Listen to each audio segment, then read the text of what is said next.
Hello everyone, welcome to Kiddy Buddy. Vijaya రాఘవరావు మంచి వ్యాపార సంస్థను నడుపుతున్నాడు. ఎంతో మంది వ్యాపారస్తులతో అతనికి పరిచయం ఉంది. విజయ రాఘవరావు తెలివైన వ్యాపారి. ఆయనకు ఒక గుమస్తా కావలసి వచ్చాడు. వెంటనే పేపర్లలో ప్రకటన ఇచ్చాడు. ఆ ఉద్యోగానికి చాలా దరఖాస్తులు వచ్చాయి. వాటిల్లో కొన్నింటిని మాత్రమే ఏరి ఇంటర్వ్యూకి పిలిచాడు. అందరినీ ఇంటర్వ్యూ చేసి ఒకడికి ఉద్యోగం ఇచ్చాడు. ఆ ఇంటర్వ్యూ జరిగేటప్పుడు విజయ రాఘవరావు స్నేహితుడు కూడా అక్కడ ఉన్నాడు. అతనికి ఆశ్చర్యం కలిగి, చూడు మిత్రమా, పెద్ద చదువులు చదివిన వారిని కాదని కనీసం 10వ తరగతి కూడా చదవని వాడినే ఎందుకు తీసుకున్నావు అని అడిగాడు.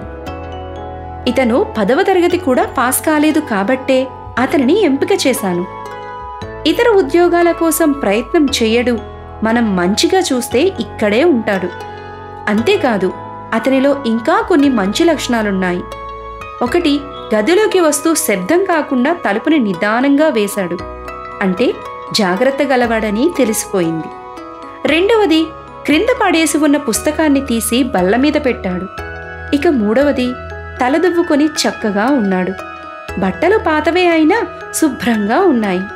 మన ఉద్యోగానికి ఇంతకంటే కావలసిన అర్హతలేమి ఉన్నాయి అని సమాధానమిచ్చాడు విజయరాఘవరావు. చూసారా, మనం ఏదైనా ఉద్యోగానికి వెళ్ళినప్పుడు వాళ్ళు ఎన్ని విధాలుగా మనల్ని అబ్జర్వ్ చేస్తారో. మరి నెక్స్ట్ టైం మీరు వెళ్ళేటప్పుడు కూడా అన్ని జాగ్రత్తలు పాటిస్తారు కదూ. Thank you for watching.